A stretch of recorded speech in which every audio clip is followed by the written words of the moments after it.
आपका time table सुबह उठते हैं, आप फजर से ज़ोहर तक का टाइम टेबल बनाते हैं, ज़ोहर से असर तक का टाइम टेबल बनाते हैं, असर से मगरिब का ब्रेक ले लें, मगरिब से इशा की पढ़ाई करें। तो इस तरीके से मुझे लगता है ना नमाज़ों में प्रॉब्लम आती है, ना रोज़े रखने में प्रॉब्लम आती है।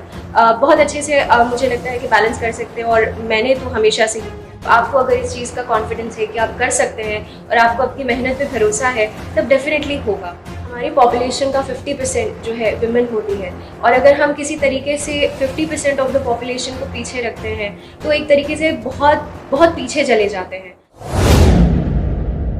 आदाब, नमस्कार, मैं वसीम अख्तर और आप देख रहे हैं द लीडर हिंदी। दीन के साथ दुनिया कैसे हासिल की जाती है, सीखना है तो कोई आयशा कादी से सीखे। उन आयशा कादी से जो हिजाब में रहती हैं और जिन्होंने कुरान को तर्जुमे और तफसीर के साथ पढ़ा है।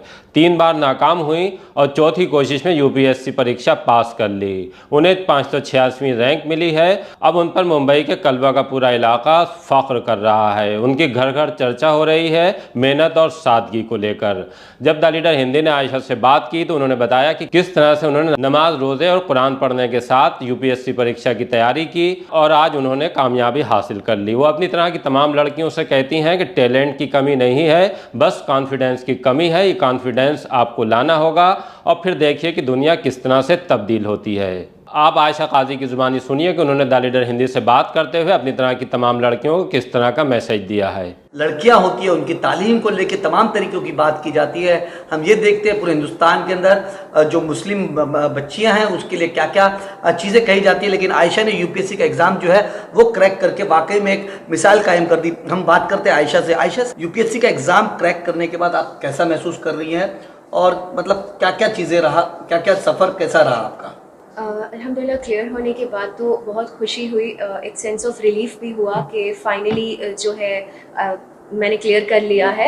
और एक बहुत लंबा सफ़र था, चैलेंजिंग भी था, मेंटली चैलेंजिंग था, और एकेडमिकली तो हर बार आपको जब तैयारी करनी होती है तो चैलेंजेस बढ़ते जाते हैं। तो डेफिनेटली बहुत तरीके के चैलेंजेस थे। रिसोर्स का प्रॉब्लम होता था, कहाँ से गैदर करना है, नोट्स कहाँ से लेने हैं, कैसे बनाने हैं, बहुत ज़्यादा गाइडेंस अवेलेबल नहीं होता है। और क्योंकि मैंने मेजॉरिटी जो पढ़ाई है मैंने दिल्ली में जाकर नहीं की थी, यहीं से की थी, तो यहाँ पर जाके थोड़ा और ज़्यादा चैलेंजिंग हो जाता है। तो डेफिनेटली चैलेंजेस थे, बट अब अल्हम्दुलिल्लाह लग रहा है कि it was all worth it, और फाइनली हो गया। अच्छा, ये बताइए कि शुरुआत आपकी कैसे हुई, स्कूल में आप कैसी थी? मतलब बहुत से बच्चे कहे जाते हैं बहुत एक्सीलेंट होते हैं, एक एवरेज होते हैं और एक बिल्कुल वैसे होते हैं। तो स्कूल लाइफ से कॉलेज लाइफ कैसी गुजरी आपकी, और स्कूल से लेके कॉलेज की पढ़ाई कैसी रही आपकी?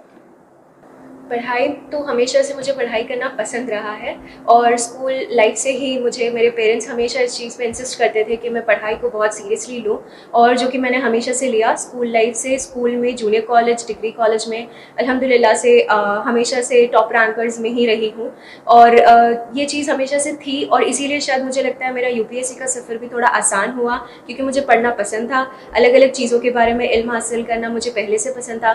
तो ये चीज़ ने मेरे लिए आसानी भी कर दी है। अच्छा, ये कहा जाता है कि जो लड़कियां होती है, ख्वातीन होती है, खास तौर पर मुस्लिम माशरे में, उसको हम देखते हैं कि पढ़ाई जो है वो आगे तक तो पहली बात करती नहीं, और बहुत सी बच्चियां जो है जो पढ़ने का प्लान भी करती है तो वो नीट के एग्जाम की तैयारी करती है, कोई इंजीनियर की तैयारी करती है, कोई अलग अलग तरीके के फील्ड की तैयारी करती है, कोई BHMS करता है, कोई क्या करता है। तो यूपीएससी के अंदर हम ये देखते हैं कि मुस्लिम जो लड़कियां हैं वो काफी कम आती हैं, एग्जाम भी हो काफी कम मुस्लिम लड़कियों की तादाद होती है जो देती हैं। तो क्या लगता है आपको, मतलब उन लड़कियों को जो टैलेंटेड है उनको क्या करना चाहिए? मुझे लगता है कि एज वुमेन एक लैक ऑफ कॉन्फिडेंस बहुत देखा जाता है, कि हमारे टैलेंट पर, और हमारे अंदर कॉन्फिडेंस की थोड़ी कमी होती है। हालांकि टैलेंट की कमी नहीं है बिल्कुल, बहुत टैलेंटेड है और पढ़ने में भी बहुत अच्छी हैं, मगर होता है कि एक सेंस ऑफ कॉन्फिडेंस की ज़रूरत होती है, मोटिवेशन की ज़रूरत होती है। वो मोटिवेट करने वाला ज़्यादा आसपास मिलते नहीं हैं, तो इस वजह से होता है कि लड़कियां पीछे हटती है। मुझे लगता है कि एक जो, जैसे मैंने कहा, एक लीप ऑफ फेथ लेना चाहिए। जब आपको अगर इस चीज़ का कॉन्फिडेंस है कि आप कर सकते हैं और आपको अपनी मेहनत पे भरोसा है, तब डेफिनेटली होगा। तो मुझे लगता है कि बिल्कुल बोल्ड होकर इस चीज़ में, इस फील्ड में आके अटेम्प्ट भी करना चाहिए और मेहनत भी करना चाहिए। क्या लगता है, आपके घर में पूरा दीनी माहौल है? आपकी जो मम्मी है, हमने ये भी सुना कि मम्मी जो है कुरान के जो तर्जुमात होते हैं वो सिखाती हैं बच्चों को, और तमाम चीज़ें, और घर में दीनी माहौल है। घर से बाहर निकलने का, क्योंकि साफ तौर पे ये हमेशा से ये कहा जाता है कि जो दीनी माहौल में रहते हैं लड़कियां बाहर नहीं निकलती है, तो किस तरीके से दीनी माहौल से आपने, मतलब दीन के साथ साथ दुनियावी माहौल कैसे आपने हासिल किया? मुझे लगता है कि दीन के साथ साथ दुनिया बैलेंस करना बिल्कुल भी डिफ़िकल्ट चीज़ नहीं है। मेरे साथ फॉर्चुनेटली ऐसा था कि मेरे पेरेंट्स ने मुझे स्टार्टिंग से ही दीनी तरबियत पर भी बहुत फोकस किया था और मैंने अपनी स्कूल लाइफ ख़त्म करते तक मैंने कुरान का ट्रांसलेशन सीख लिया था, वर्ड बाय वर्ड ट्रांसलेशन सीख लिया था, तजवीद सीख ली थी। तो वो एक बेस से मुझे सपोर्ट था और एक बेस से मेरा पिलर ऑफ स्ट्रेंथ बन गया था। तो वो चीज़ जब मुझे बचपन में मिली वो मैंने अभी तक कंटिन्यू रखी, इंशाल्लाह हमेशा रहेगी। तो वो जो एक बचपन की लाइफ में जो आपको सिखाया जाता है वो मेरे लिए बहुत काम किया। जब घर से निकलने की बात होती है तब आदत हो जाती है कि हमें तो बैलेंस करना ही है, किसी एक जहान के लिए तो हम है नहीं। तो फिर हमने है कि जब दुनिया में बैलेंस करनी है और आखिरत भी बैलेंस करनी है, और वो चीज़ बहुत आसान है मेरे हिसाब से। जब आपका टाइम टेबल सुबह उठते हैं, आप फजर से ज़ोहर तक का टाइम टेबल बनाते हैं, ज़ोहर से असर तक का टाइम टेबल बनाते हैं, असर से मगरिब का ब्रेक ले ले, मगरिब से इशा की पढ़ाई करें, तो इस तरीके से मुझे लगता है ना नमाज़ों में प्रॉब्लम आती है, ना रोज़े रखने में प्रॉब्लम आती है। बहुत अच्छे से मुझे लगता है कि बैलेंस कर सकते हैं और मैंने तो हमेशा से ही किया है। जो हिंदुस्तान के अंदर पेरेंट्स को क्या कहना चाहेंगे जो अपनी बच्चों के टैलेंट होने के बावजूद भी आगे तक नहीं पढ़ा पाते हैं, या उन बच्चों के अंदर जो टैलेंट रहता है वो भी आगे तक नहीं कर पाती, तो ऐसे लोगों को क्या मैसेज देना चाहिए? मेरा ये मैसेज रहेगा कि हमारी पॉपुलेशन का 50% जो है विमेन होती है, और अगर हम किसी तरीके से 50% ऑफ द पॉपुलेशन को पीछे रखते हैं तो एक तरीके से बहुत बहुत पीछे चले जाते हैं। तो टैलेंट तो इक्वली है, बॉयज़ में भी होगा, गर्ल्स में भी होगा, लेकिन अगर हम एक जेंडर को पीछे रख दें तो बहुत पीछे हो जाएंगे। तो ये है कि हमें इक्वली सपोर्ट करना चाहिए, इक्वली एनकरेज करना चाहिए, क्योंकि टैलेंट अल्लाह ने सबको दिया है और टैलेंट जो है जेंडर तो नहीं देखता।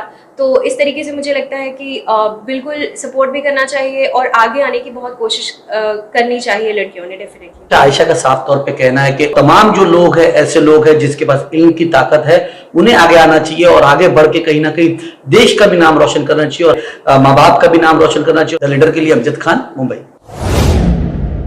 दोस्तों, आप लोगों को वीडियो कैसा लगा? अच्छा लगा तो लाइक कीजिए, शेयर कीजिए और चैनल में पहली बार आए तो चैनल को ज़रूर सब्सक्राइब कर लीजिए। दोस्तों, ये तमाम बच्चे हमारे मदरसे के बच्चे हैं। ये लोग यहाँ पर पढ़ाई करते हैं, कुरान शरीफ पढ़ते हैं, कोई आलिम दीन बनना चाहते हैं, कोई हाफिज़ कुरान बनना चाहते हैं। तो दोस्तों, आप लोगों से गुजारिश है कि स्क्रीन में फ़ोन पे, गूगल पे नंबर दिख रहा है, उसमें आप ज़रूर डोनेट करें और अपनी मेहनत की कमाई मदरसे में ज़रूर लगाएं। दोस्तों, अगर आप हाफिज़ कुरान नहीं बन पाए, आलिम दीन नहीं बन पाए, तो आपको अफसोस करने की ज़रूरत नहीं है। आप दूसरे को ज़रूर हाफिज़ कुरान, आलिम दीन बना सकते हैं। दोस्तों, हाफिज़ कुरान, आलिम दीन बनाने के लिए आप हमारे मदरसे में ज़रूर चंदा दें। और दोस्तों, अल्लाह तबारक व तआला आपकी दुनिया और आखिरत को संवार दे। तब तक के लिए अल्लाह हाफिज़, जय हिंद।